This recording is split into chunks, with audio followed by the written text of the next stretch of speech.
Then you get into chapter 11, which is a famous chapter about the last days regarding the Jews in Jerusalem, this lead up in the Battle of Armageddon. You find that in verse 3, I will give power unto my 2 witnesses, and they shall prophesy 1,260 days, clothed in sackcloth.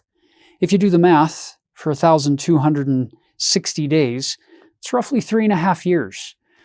So this 3.5 year ministry, these are the 2 olive trees and the 2 candlesticks standing before the God of the earth. Great symbol. These are representatives of peace, of God's offer of an invitation into his light. But of course, what happens? People are not paying attention. They are rejecting. They're not changing their lives, even though they're given the time to repent. It reminds me in the Book of Mormon, there's a couple of prophets right before Jesus shows up. There's a lot of chaos in the Nephite society, and there's 2 men in particular who end up preaching for about 3.5 years, and similar things happen where we see famines in the society, but people repent, and eventually the people realize that if we trust God, he will fulfill his promises to us.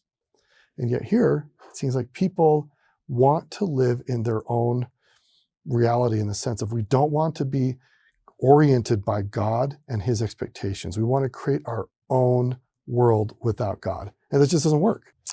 Yeah, these 2 prophets, they're going to have power, it says in verse 6, to shut the heaven that it rain not in the days of their prophecy, and have power over waters to turn them to blood, and to smite the earth with all plagues as often as they will. Almost like Moses did when he That's was trying right. to save the Israelites out of Egyptian bondage. And Elijah to shut the heavens.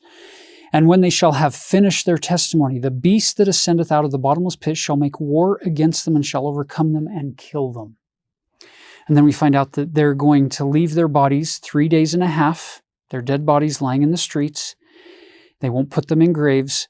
And then, verse 11, after 3.5 days, the spirit of life from God entered into them, and they stood upon their feet, and great fear fell upon them which saw them. And they heard a great voice from heaven saying unto them, Come up hither. And they ascended up into heaven, and then there's a great earthquake.